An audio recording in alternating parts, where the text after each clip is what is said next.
We are back. We're talking about Slammiversary. This was one of the better Slammiversaries that I have seen in a while, so I'm quite happy with that. Yeah, it's been okay. You know, it had its ups and its downs. Oh, yeah. But let's talk about it. It looked like it was in high school, but apparently it was in college. It was.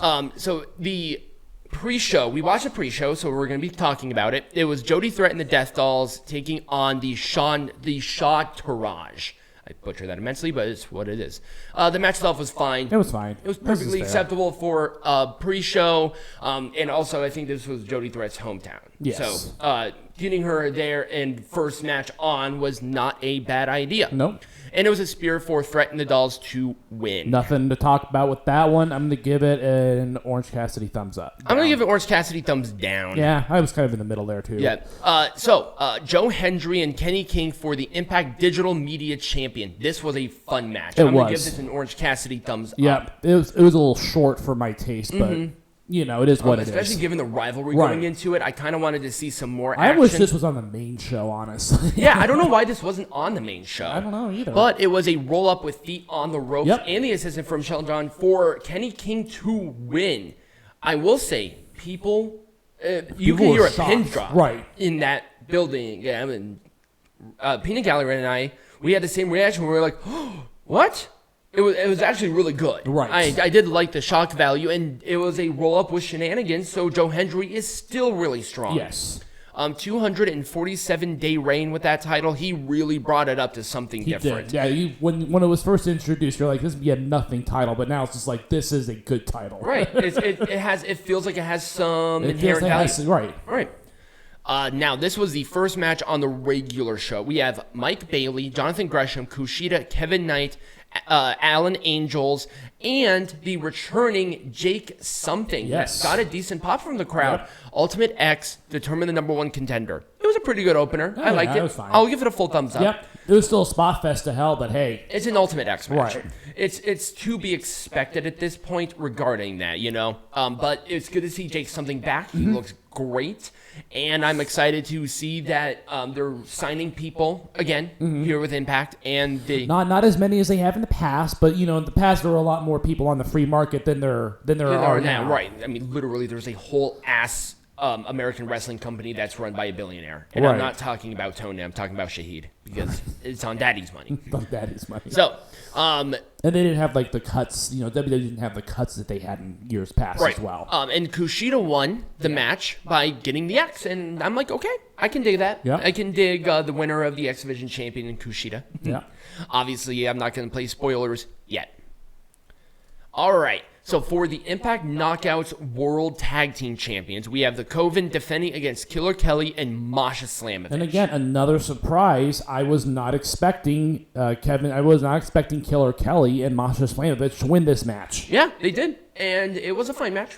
Perfectly acceptable. Yeah. There was some weirdness there. Yeah. And, I like the presentation that they do with Killer Kelly and Masha Slamovich, but I wanted to see them in other tag team matches before the title match. Right, because this was their first match as a team. It's like, well, how did they get this opportunity? Right, exactly. They just sort of attacked the Coven, you know? I kind of wanted to see something a little bit more, and I watch the show every week. They formed the team last week. Right. Like, what can you do there, you know? Well, not last week, a few weeks ago. Yeah. So... it was a snowplow for Masha and Killer to win the titles. Yep. There wasn't really a whole lot to say here. It was a fine match. It was just there. A pre-show match. This should have been on pre-show. Just switch this and the Hendry match, and you're good to go. Okay. Bully Ray and Dean are taking on Scott D'Amore and Eric Young. Yes, the returning Eric Young. So he got his release granted, I think, right after WrestleMania. No. He got his release in November. Oh, yes, you're right. He did. So, here's the issue.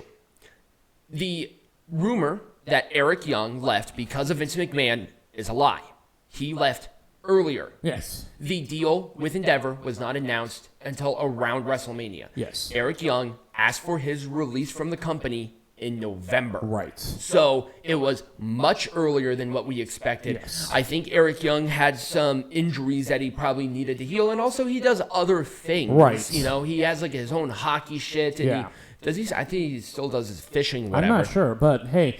Anyways, he's back with Impact, which is always good to see. It's it not was like especially good because Diener was on the other side. We all know the story between Eric Young and Diener. Diener killed Eric Young. Yes. Like in the context of this show, Eric Young is a zombie. Yes. Like that's kind of like PCO. PCO is a fucking zombie. There are 2 zombies on the show now. This was so Canadian. I wanted to drink maple syrup. They came out to Team Canada's song. They had A1, who looks great, by the way, at ringside, and he got involved in the match. Scott D'Amore did not do a terrible job. No. He just looks awful. He just looks awful, but he didn't. I mean, obviously, he probably prepared for this match a lot. Oh, yeah.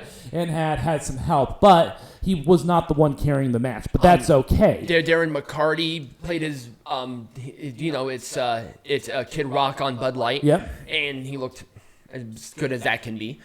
Right. So it was just a match that was there. It was a good palate. It was a fun match. Yes. I did like this match. There was some hardcore elbow drop by Eric Young for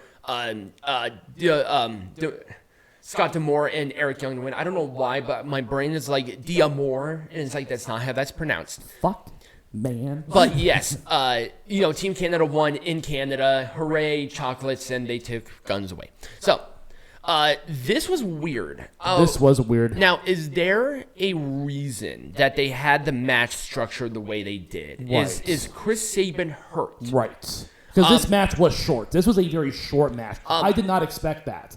Also, it was not a classic Chris Sabin match. So. No. So what happened was Chris Sabin got hit in the head a couple of times, and they were feigning a concussion. That's essentially what they were doing here. I'm not a big fan of that. Yeah. It's a little uncomfortable, but I think Chris Sabin did well with the role, and I think it's either one or two things. It's either Chris Sabin is actually hurt, and they had to get the title off of him, or they wanted to put over Lio Rush really, really strong because this is his third match in the company, and he went for the X Division champion. They needed to establish that he was the rightful contender. Right. And before this match happened, I agreed with them. This was exactly who needed to go for this title. And it was a final hour, basically a frog splash. A good story match, but there wasn't really a whole lot of meat and potatoes there. Yeah, there wasn't a whole lot of substance. Like I said, this match was short. Chris Sabin didn't even have his ring coat off. Right. Like, it was still on when he lost. So right. Lio Rush is the new champion. Very quick match. I'm going to give it a thumbs down just because it's not the classic that I'm used to. Yep, exactly. There was an expectation and it did not meet. So okay, this match was also just a mess. It was fine. It was fine, but it was a mess. It's a multi-man match, tag team champions. ABC, Brian Myers moves, Rich Swann, Sami Callihan, and Subculture. Who attacked ABC? I don't know. Oh, I remember. It was Zachary Wentz and Trey Miguel. Yep, you're right. Yep. So they're going to be doing that program, ABC and them, the Rascals, and I am okay with that. Yes, that's going to be good as well. There was a better way to do this. There was. Subculture winning the titles out of nowhere because they've barely been on TV. Right, and they're obviously on borrowed time because they're not your regular Impact stage. So why? Unless they're going to start booking them more. Right. It was just kind of weird. It's like they're on, then they're off, and then they're on. Mm-hmm. Yeah, one of those things. Because they already had a title opportunity, and they lost that title opportunity against ABC. But at the same time, look at the other two teams. They're just kind of random. Brian Myers moves, Sami Callihan, Rich Swann. I probably would have given the titles to Callihan and Swann. But again, they're just too. They don't speak to me as a tag team. Right. The other two teams, even though they've been tagging regularly on television, they just don't speak in that tag team way. So them getting this opportunity was very, very strange. It was. So it's a catch-22. It was a Destino and a Shooting Star press for Subculture to win the titles. It's hard to really get behind it. I'm going to give it an Orange Cassidy thumbs up because at the very least we have directions with one of the teams. Yep. But this is indicative of where the tag division here is in Impact. I think the big issue is that your world title and your X Division title at this point in time going into the show was the tag team itself. So I wonder if they don't have full strength. Right, exactly. Well, they don't clearly. So this was just a regular match. Yes. Eddie Edwards with Alicia taking on Frankie Kazarian and Tracy Brooks. It was a fun match. That's fine. This felt like the match with Impact. And this shouldn't have been on the show at all. No. Because this was the second match between the two. So if they were going to do this, have a stipulation. Yep. I thought it probably would have been better if this was a mixed tag. Yep. Because Tracy Brooks, obviously the original knockout, and I think that would have been cool instead of her just being at ringside. But we all know that Alicia Edwards is not that good. No. So, but anyways, it was just there. It was a match. It was fine. The competitors in there, they did their job. They did their job well. The interferences with the women are that was fine. They didn't overdo it. Right. But it was a Boston knee party for Eddie Edwards to win. Which I thought was a weird decision to make. Because Frankie Kazarian won. Wait, did Frankie Kazarian win the other one? I think he did. I can't remember. No, the one on Impact. Oh. Because they had a match a couple of weeks ago on Impact. So, yeah. So it just kind of felt there. Yep, exactly. And I don't know why. Deonna Purrazzo taking on Trinity for the Impact. This wasn't a bad match at all. It was a pretty good match. I'm going to give it a full thumbs up. Yep. I like the structure of it. Yep. It felt like a big title match. It did. Trinity won. Which was weird because I thought that her contract only went through Slammiversary. Unless she signed an extension. Which I think would be good for not only Trinity, but the company itself. Yeah. I hope she doesn't go back to the WWE too quickly here. Right.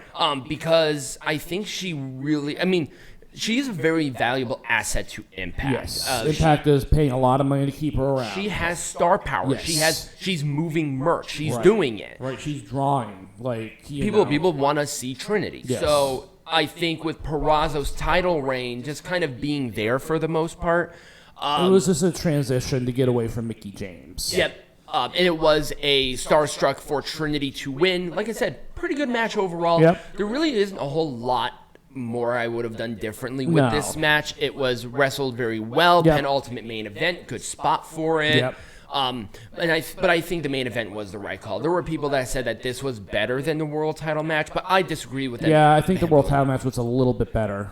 Yep. Not a ton better, but it was a little bit better. Anyways, let's move on to that. So, Alex Shelley defending against Nick Aldis for the Impact World's Champion. Now, going into it, every single other title match changed hands. Yes. So we went into this expecting Nick Aldis to. Well, I didn't expect. I expected Alex Shelley to win. That's who I predicted would win this match. Yep. But Alex Shelley retained the title, which is shell shocked. It was a good match. Yep. It was very competitive, good back and I'm forth. gonna give it a thumbs up. Yeah. 1 thumbs up. But we had the return of Josh Alexander. Yes. And like we said earlier with Kenny Omega, Josh Alexander never lost the Impact World Champion. Right. And you know that he's going to want to go for that. Now, I hope that they extend this out to Bound for Glory. Yep.